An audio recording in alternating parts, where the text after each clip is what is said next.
Para pendengar yang kami hormati, selamat berjumpa kembali dengan RBM, Reform Broadcasting Ministry. Siaran radio ini dari Sekolah Tinggi Teologi Reform Indonesia. Dulu adalah Sekolah Tinggi Teologi Reform Injili. Namanya sudah diganti Sekolah Tinggi Teologi Reform Indonesia. Kampusnya ada di Jalan Kemang Utara. Nah, jikalau saudara ada terbeban untuk menjadi hamba Tuhan, pemimpin-pemimpin rohani, bahkan menjadi konselor, silakan. Oleh karena kami serius sekali mempersiapkan pemimpin rohani, hamba Tuhan, konselor Kristen, dan kami ada ujian masuk untuk program baik sarjana teologi, master dalam berbagai bidangnya. Silakan hubungi nomor telepon 799-0357. 799-0357. Sekarang kita masih membicarakan masalah mengenai love, cinta atau kasih, sebagai pertanggungjawaban iman. Dan cinta sebagai pertanggungjawaban iman itu harus balance. Jadi cinta yang balance itu merupakan sesuatu yang menghasilkan bagi suami istri kedekatan partnership. Itu artinya suami istri yang betul-betul saling mencintai dengan cinta yang balance. Mereka ingin menjadi teamwork. Sama seperti yang Tuhan kehendaki. Sehingga mereka nanti menjadi ayah dan ibu yang bisa kerjasama untuk membangun rumah tangganya. Mendidik anak-anaknya. Mereka menjadi pasangan suami istri yang di dalam kesatuannya. Mereka mengalami kehadiran Kristus Yesus sendiri dalam hidup mereka. Sesuai dengan Matius pasal 18 ayat 20 dikatakan, di mana 2 orang atau lebih berhimpun dalam namaku, Tuhan Yesus ada di sana. Dan cinta daripada 2 orang yang sudah disatukan ini, itu menjadi 2 orang yang menjadi partner kerjanya Allah. Berarti di dalam masyarakat, di tengah dunia, di dalam dunia kerja, di dalam sosialisasi sekalipun, mereka menjadi teamwork yang baik. Jadi saudara, kalau kita mau perhatikan, sebetulnya ujung-ujungnya orang-orang itu menikah untuk apa? Hanya Alkitab yang sebetulnya dengan begitu clear, begitu jelas untuk mengatakan mereka disatukan. Sehingga dikatakan mereka meninggalkan kedua orang tuanya, bersatu dengan istri atau suaminya. Bahkan Kejadian pasal yang kedua itu dikatakan mereka itu telanjang. Mereka tidak merasa malu sebagai suami istri. Oleh karena apa? Artinya transparan. Tidak ada yang disembunyikan. Mereka saling mengenal. Mereka satu tim. Oleh karena mereka itu disatukan oleh Allah sendiri. Nah, dengan itulah semua rencana Tuhan dengan pernikahan ini nantinya bisa tercapai jikalau mereka menjadi teamwork. Jadi teamwork ini hanya bisa tercapai jikalau cinta dari suami terhadap istri, istri terhadap suami, itu sebagai pertanggungjawaban iman yang dihadirkan secara balance. Jadi cintanya tidak berlebih-lebihan, cintanya juga tidak kekurangan, cintanya juga sehat, dan cinta yang betul-betul membangun. Itu akan membuat suami istri itu menyatu sebagai teamwork. Jadi untuk bisa menilai apakah kehidupan keluarga itu keluarga yang sudah diperkenan oleh Tuhan, itu sebetulnya bisa dinilai bagaimana sih hubungan suami istri itu. Apakah mereka itu menjadi teamwork. Dan saudara para pendengar, untuk hal-hal yang lain manusia itu begitu rela untuk menjadi teamwork. Bahkan suami istri yang hubungan kurang baik pun kadang-kadang menjadi teamwork di dalam pekerjaan. Buka toko bersama-sama gitu ya. Mereka berbagi tugas. Tetapi aneh sekali. Teamwork yang sesungguhnya di dalam iman kepada Allah, di dalam Kristus Yesus, seringkali mereka tidak pernah rencanakan dan tidak pernah punya strategi. Mereka tidak ada waktu untuk berdoa bersama dan meminta kepada Tuhan. Tuhan, kami sudah disatukan. Apa yang kami bisa lakukan bersama-sama? Bahkan sebagai teamwork mereka itu 9 dari 10 keluarga tidak pernah ada waktu untuk rapat. Untuk mereka bertemu secara khusus membicarakan. Sebagai teamwork, selama menikah ini kami kerjakan apa bersama-sama? Bagaimana cara kami menghandle anak-anak kami bersama-sama? Sistem keluarga macam apa yang kami ingin bangun bersama-sama? Kegiatan bersama apa yang kami ingin lakukan? Seringkali tidak pernah dibicarakan. Seolah-olah kehidupan ini dibiarkan berjalan mengalir begitu saja. Jadi hidup ini seringkali banyak suami istri yang take for granted. Asal hidup, ya pokoknya hidup, ya kita tergantung dari keadaan aja.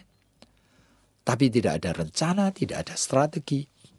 Padahal tujuan daripada pernikahan itu dikatakan supaya mereka menjadi satu. Jadi kalau kita mau perhatikan ini, ya kita coba sekarang dengan apa yang Ibu Esther mau katakan. Ya Pak, sebetulnya menarik sekali ya, bahwa di dalam iman kita seharusnya dalam pernikahan itu kita mengupayakan adanya kerjasama. Tapi kenyataannya kan ada banyak pasangan-pasangan itu yang suaminya kerja apa juga istrinya tidak tahu begitu Pak. Dan tidak boleh tahu. Nah itu bagaimana itu mereka itu bisa kerja sama? Apakah kalau begitu tuh dalam pekerjaan suami itu memang harus bekerja sendiri, lalu kemudian nanti baru urusan rumah tangga, baru mereka sebagai teamwork, atau seharusnya dua-duanya? Begitu Pak. Sebetulnya itu menjadi picture, gambaran dari hubungan laki-laki dan perempuan yang menjadi suami istri tersebut yang masih belum hubungan personal pribadi. Sehingga mereka itu sebetulnya asal hidup bersama. Sebab kalau mereka menjadi teamwork, mereka akan apa saja dibicarakan bersama. Nah, kalau bicara apa saja dibicarakan bersama, dengan sendirinya mereka itu akan tahu bahwa mereka harus kerjasama. Nah, termasuk pekerjaan suaminya. Tapi kan kebanyakan itu kalau apalagi perusahaan keluarga, kan istri tidak boleh ikut begitu. Ya itu karena sistem keluarga Chinese yang sebetulnya itu tidak sehat, tidak cocok dengan prinsip ajaran iman Kristen. Nah, sehingga seolah-olah perempuan itu hanya pelengkap, mereka urusannya dapur, mereka urusannya rumah, pekerjaan itu dan dunia luar ini suami semua yang hadapi. Nah, itu suatu sistem yang sebetulnya itu tidak sehat. Jadi kalau begitu, kalau tadi Bapak mengatakan teamwork, untuk situasi ataupun keadaan yang seperti ini, apakah teamwork itu juga masih bisa diupayakan atau masih bisa diusahakan, yaitu untuk urusan misalnya pendidikan anak, bagaimana membesarkan, bagaimana mengajarkan iman kepada anak-anak ini misalnya. Nah itu makanya, misalnya ada 5 aspek penting dalam keluarga. Nah 4 atau 3 itu diupayakan kerjasama suami dan istri. Itu sudah merupakan pertanda yang baik sekali. Nah seharusnya melalui itulah nanti 2 aspek atau 3 aspek yang lain itu sedikit demi sedikit mulai juga merupakan teamwork. Jadi kalau begitu apa yang memungkinkan itu dulu yang dikerjakan begitu ya Pak ya? Saya rasa segala sesuatu harus mulai daripada apa yang available, apa yang ready. Jadi hidup ini merupakan suatu proses dan langkah-langkah pertama itu harus diambil sebelum kita memikirkan langkah yang ke-100. Jadi langkah yang pertama, kedua itu harus mulai diambil. Dan itu juga yang dikerjakan dengan sungguh-sungguh. Nah nanti kalau berhasil pasti ada keinginan juga untuk mungkin aspek kehidupan yang lain. Juga mereka berdua juga membangun teamwork lagi, begitu ya Pak ya? Oh iya, maksud saya seharusnya idealnya adalah dalam semua hal yang namanya suami istri itu ya bersama-sama. Seharusnya begitu. Oleh karena apa? Oleh karena memang hidup itu didesain Tuhan begitu.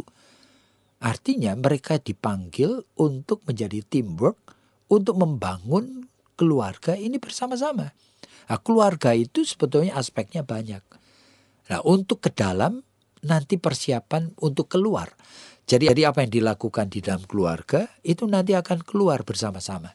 Nah, sekarang keluar bersama-samanya itu bisa nanti wujudnya menjadi berbeda-beda. Itu artinya oleh karena apa? Kadang-kadang itu kita melihat bahwa ternyata si istri itu bergeraknya di dalam bidang pelayanan gereja nih.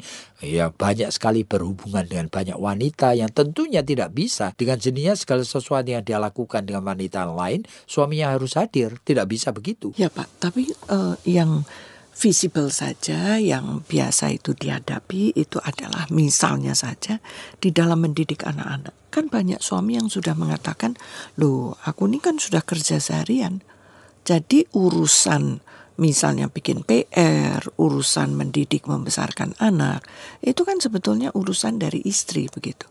Nah, di pihak lain kita juga tahu bahwa sebetulnya suami kan juga harus ada dong peranannya di dalam mendidik anak begitu. Entah itu di dalam family altar, entah itu di dalam juga misalnya mengajarkan matematika atau apa.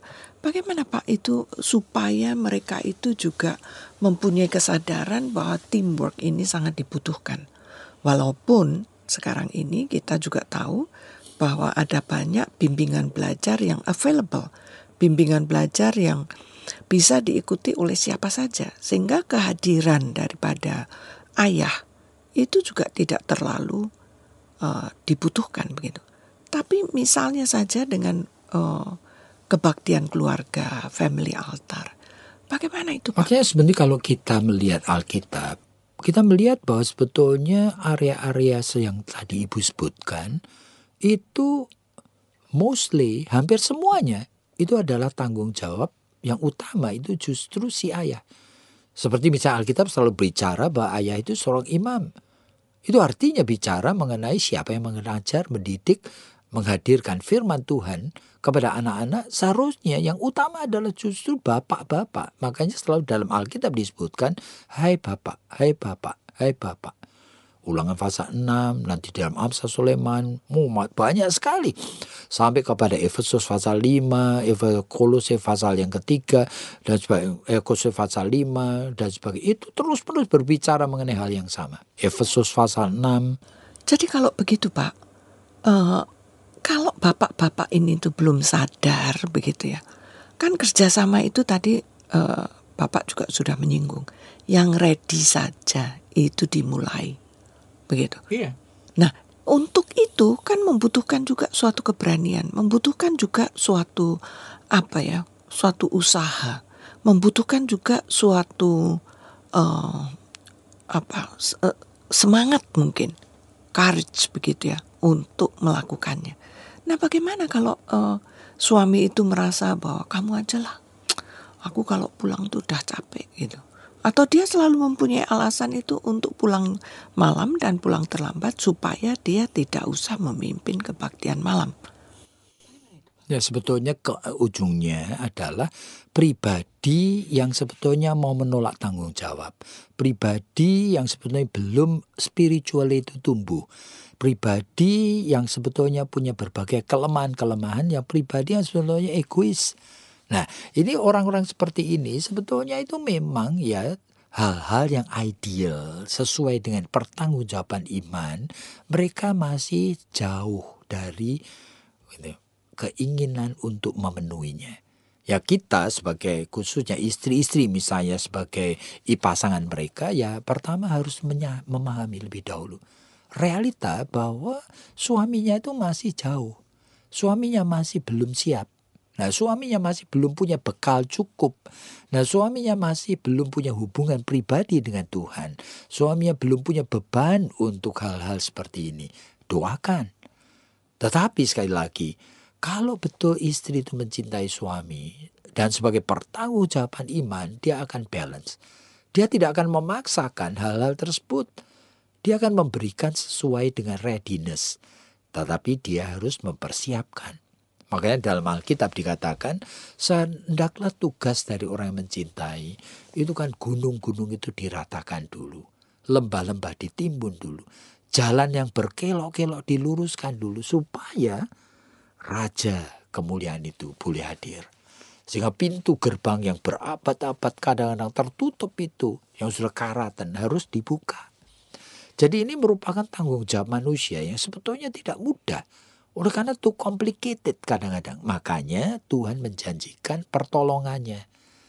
Dan Tuhan bukan hanya menyuruh, bukan hanya memberi burden, Tuhan bukan hanya memberi panggilan, tapi Tuhan menyediakan pertolongannya. Jadi kalau begitu Pak, seperti tadi yang Bapak katakan, kalau memang modal itu belum ada, ya tidak usah dipaksakan. Berarti istri itu mulai saja dulu sambil banyak mendoakan begitu, Pak? Ya, Kira-kira. itu sebetulnya praktisnya. Sebetulnya masing-masing kita itu beda-beda. Itu artinya kita tidak bisa memberikan resep begitu aja. Yang penting adalah apakah betul istri itu mencintai Tuhan? Apa betul istri itu punya pergaulan yang cukup sehat dengan Tuhan? Nah, kalau iya, Roh Kudus akan menuntun dia. Nah, kalau Roh Kudus menuntun dia akan tahu. Tidak usah disuruh pun, dia akan tahu bahwa tiap hari dia berlutut berdoa supaya ada way out. Tetapi dari dirinya, jadi way out itu bukan Tuhan yang mengubah suami. Way out itu adalah Tuhan mengubah dirinya lebih dahulu. Supaya dia menjadi lebih bijaksana menghadapi suaminya. Supaya dia lebih sabar menghadapi suaminya. Supaya dia tidak menuntut. Supaya hal-hal yang baik itu tidak hadir dipaksakan. Nah, begitu hal yang baik hadir dipaksakan, kita akan menghadapi akan seperti yang dikatakan dalam Matius pasal yang ke-7 itu, di mana dikatakan janganlah membuang mutiara pada babi. Itu artinya hal yang mulia diberikan kepada yang belum siap. Ya diinjak-injak, bahkan dicemoohkan. Nah itulah.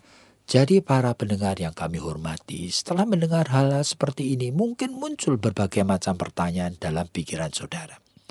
Nah silakan hubungin kami dengan pelayanan hotline kami 794-3829. Tentunya di Jakarta 021-794-3829. Kiranya Tuhan memberkati Anda.